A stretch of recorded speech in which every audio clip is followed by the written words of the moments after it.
Halo, nama saya Aisyah. Di Katalk kali ini saya akan sharing mengenai bangunan gedung hijau bagian 3. Di Katalk episode sebelumnya, saya sudah sharing mengenai selubung bangunan dan juga pengkondisian udara dan ventilasi. Nah, kali ini saya akan sharing mengenai sistem pencahayaan yang mengacu pada Perwal Bangunan Gedung Hijau Bandung nomor 1023 tahun 2016. Nah, peraturan ini berlaku untuk semua ruangan yang menggunakan penerangan listrik, tetapi peraturan ini tidak berlaku untuk ruangan atau jenis bangunan khusus yang membutuhkan pencahayaan yang khusus. Misalnya, pertunjukan teater, siaran televisi, presentasi audiovisual, atau fasilitas hiburan dan monumen publik. Untuk bangunan yang memiliki luasan lebih dari 5.000 meter persegi, persyaratan yang pertama yaitu optimalisasi cahaya alami. Lalu yang kedua, penggunaan kontrol otomatis. Lalu yang ketiga, penempatan sensor fotoelektrik untuk lampu eksterior maupun interior. Sedangkan untuk persyaratan di mana luasan bangunan kurang dari 5.000 meter persegi, persyaratan yang pertamanya yaitu nilai minimum window to wall ratio atau WWR adalah 15%. Lalu persyaratan yang nomor 2 yaitu bangunan yang direncanakan wajib menggunakan lampu hemat energi, bisa dengan tipe LED, CFL, atau tipe lampu lain dengan nilai efikasi lebih besar dari 75 lumen per watt. Nah, di sini kita perlu mengingat bahwa setiap 3 watt energi pencahayaan yang dihemat dapat menghasilkan 1 watt pengurangan energi pendinginan. Sedangkan untuk lampu sendiri biasanya menghamburkan 72% dari energi yang digunakan sebagai panas. Di samping itu, untuk energi pendingin atau AC, 28%-nya itu biasanya digunakan untuk menghilangkan panas dari lampu sendiri. Nah, maka seperti yang sudah dijelaskan pada episode sebelumnya, penggunaan lampu jenis LED merupakan pilihan terbaik karena lebih hemat energi dan panas yang dihasilkan lebih sedikit. Dari persyaratan-persyaratan tersebut, terdapat prinsip-prinsip desain yang bisa kita terapkan pada bangunan. Yang pertama yaitu pemanfaatan cahaya alami, lalu nomor 2 yaitu jumlah lampu dan jarak lampu, lalu penggunaan lampu dan rumah lampu yang efisien, dan yang terakhir penggunaan kontrol pencahayaan. Nah, yang pertama yaitu memanfaatkan cahaya alami. Kalau ini sudah jelas ya, dari segala cara hemat energi, cara yang alami adalah cara paling baik untuk kita menghemat energi. Hasil dari sebuah penelitian menunjukkan bahwa orang yang bekerja di kantor dengan jendela secara signifikan menghabiskan waktu hingga 15% lebih banyak pada pekerjaannya dibandingkan dengan orang yang bekerja di kantor tanpa jendela atau pencahayaan alami. Nah, pada gambar di samping juga kita dapat melihat bahwa suasana kantor dengan pencahayaan alami, baik dari skylight ataupun jendela, dapat memberikan kesan yang sejuk dan lebih nyaman bagi penggunanya. Tetapi kita juga perlu memperhatikan beberapa hal, seperti yang sudah dijelaskan pada episode selubung bangunan, bahwa orientasi jendela atau bukaan yang mendapat panas berlebih sebaiknya kita siasati dengan fasad yang dapat memfilter panas matahari langsung. Contohnya seperti pada gambar di samping ini, ketika bangunan mau tidak mau menghadap arah matahari yang baik di barat atau di timur, yang mana panasnya sangat tinggi, maka cara yang bisa dilakukan yaitu dengan memberi filter atau sun shading pada fasad bangunan, agar pengguna di dalam bangunan tetap merasakan nyaman. Selanjutnya, dalam memanfaatkan cahaya alami, kita juga perlu memperhatikan ukuran jendela atau skylight. Berdasarkan teorinya, zona cahaya alami yang masuk ke dalam bangunan itu dapat dihitung kurang lebih dengan mengukur ketinggian bukaan jendelanya. Nah, bukaan jendela itu dikalikan 1,5, sehingga itulah jarak zona cahaya alami yang dapat masuk ke dalam bangunan. Tetapi ini untuk ukuran dari jendela ya, tidak berlaku untuk ukuran skylight. Pada gambar di samping ini kita dapat melihat bahwa bangunan ini sangat berlimpah cahaya, baik dari jendela ataupun skylight, seluruh ruangan mendapatkan pencahayaan alami yang baik. Nah, pada bagian persyaratan sebelumnya sudah dijelaskan bahwa minimal WWR pada ruangan yaitu 15%. Tetapi persentase ini berlaku untuk ruangan yang dihuni. Sedangkan untuk ruangan seperti selasar atau ruangan yang tidak dihuni, itu tidak perlu dihitung WWR-nya.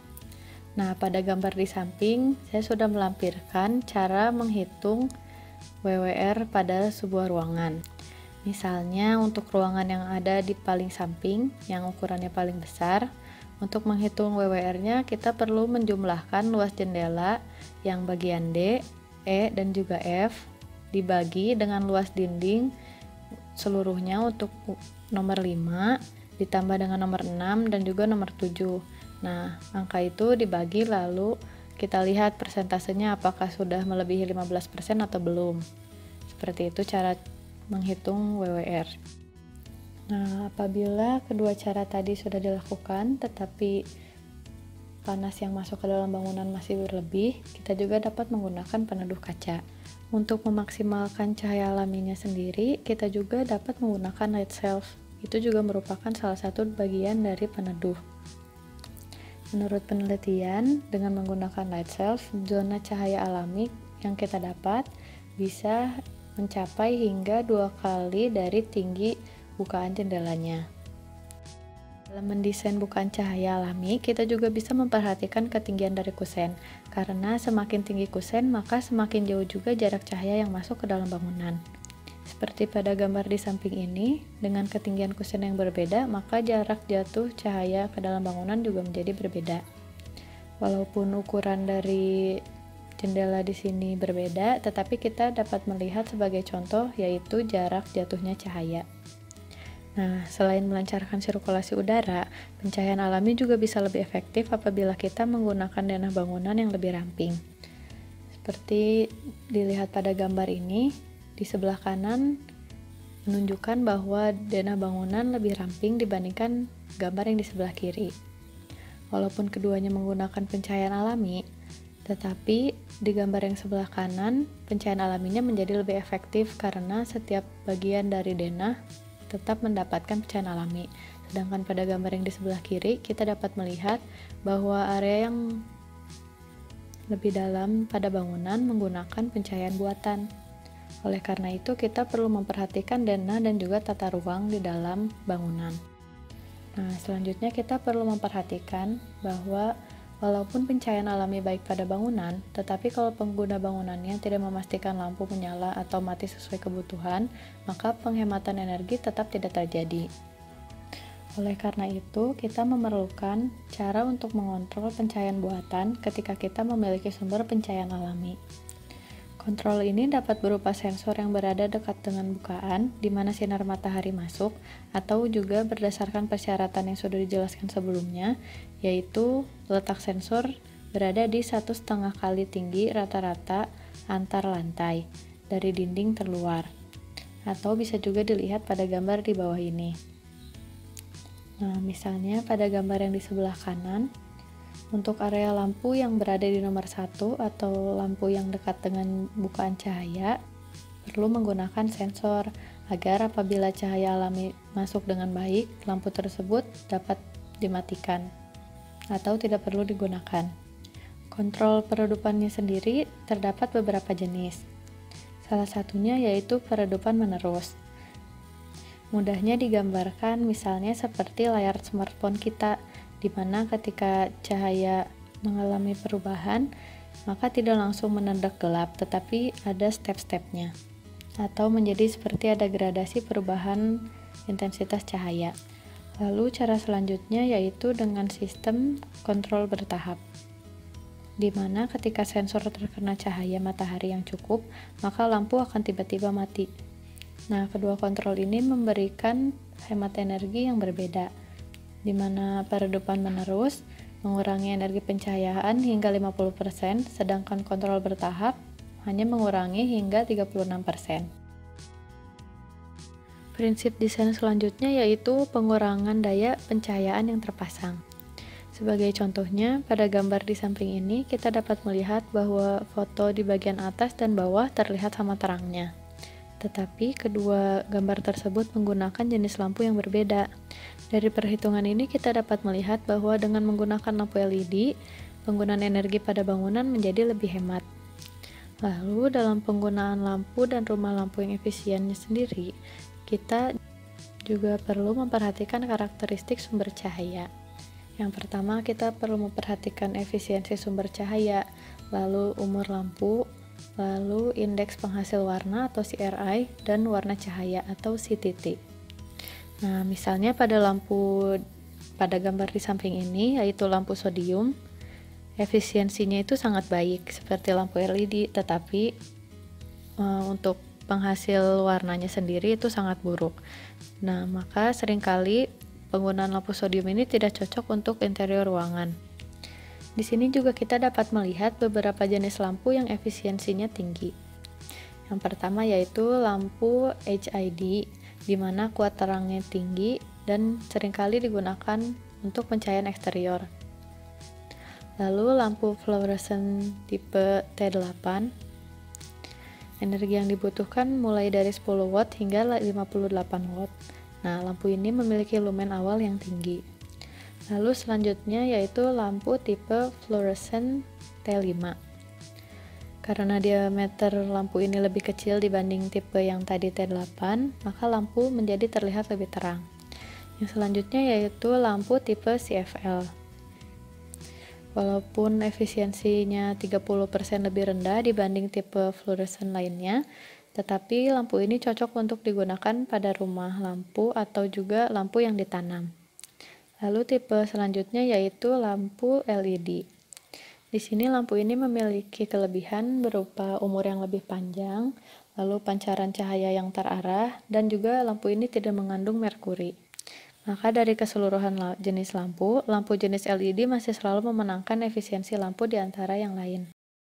Cara selanjutnya yaitu kita juga dapat memperhatikan pemilihan rumah lampu untuk efisiensi cahaya yang baik. Berdasarkan SNI nomor 6197, minimal light output ratio yaitu 60%. Di samping ini terdapat beberapa jenis rumah lampu dan juga cahaya yang dihasilkan. Tetapi ini juga bisa balik lagi pada desain ruangan atau bangunan yang sudah kita buat ya. Lalu selanjutnya kita juga perlu memperhatikan reflektansi permukaan, karena sebagian cahaya di dalam ruangan yang kita rasakan merupakan pantulan dari cahaya lampu terhadap permukaan di sekitarnya. Nah, persentase yang disarankan yaitu seperti gambar yang ada di samping ini. Untuk plafon atau langit-langit dibutuhkan sekitar 80%, sedangkan untuk furniture atau meja kerja dibutuhkan 25-45%, dan untuk dinding atau partisi ruangan dibutuhkan 50-70%. Reflektansi sendiri bisa kita dapatkan dari permukaan yang berwarna terang, seperti putih atau warna lainnya, dan juga memiliki tekstur yang halus. Lalu, kita juga perlu memperhatikan jarak dari sumber cahaya, karena intensitas cahaya berbanding terbalik dengan kuadrat jarak dari sumbernya. Oleh karena itu, kita bisa melihat pada gambar yang di sebelah kiri jarak lampu dengan area kerja itu lebih dekat, maka lampu bekerja lebih efisien dibanding gambar yang ada di sebelah kanan. Karena di gambar di sebelah kanan menunjukkan bahwa peletakan lampu berada sangat jauh dengan area kerja di bawahnya. Lalu, kita juga perlu memperhatikan kontrol pencahayaan buatan apabila ruangan tersebut tidak memiliki pencahayaan alami. Cara paling simpelnya yaitu dengan menggunakan saklar ganda. Seperti contohnya pada gambar di samping ini, terkadang kita tidak memerlukan untuk seluruh lampu menyala di dalam suatu ruangan. Dengan saklar ganda ini, kita dapat memastikan bahwa di dalam satu ruangan tidak perlu untuk semua lampu menyala bersamaan apabila sedang tidak dibutuhkan. Nah, cara yang terakhir yaitu dengan menggunakan sensor yang dapat mendeteksi baik gerakan atau suhu ruangan, di mana apabila ada pengguna bangunan atau ruangan tersebut, barulah lampu dapat menyala. Biasanya sensor ini digunakan pada ruangan yang berukuran tidak terlalu besar, seperti misalnya ruang kerja pribadi atau juga pada toilet. Nah, sekian sharing dari saya mengenai pencahayaan pada bangunan gedung hijau. Apabila ada yang ingin bertanya, bisa menulis pada kolom komentar di bawah. Terima kasih.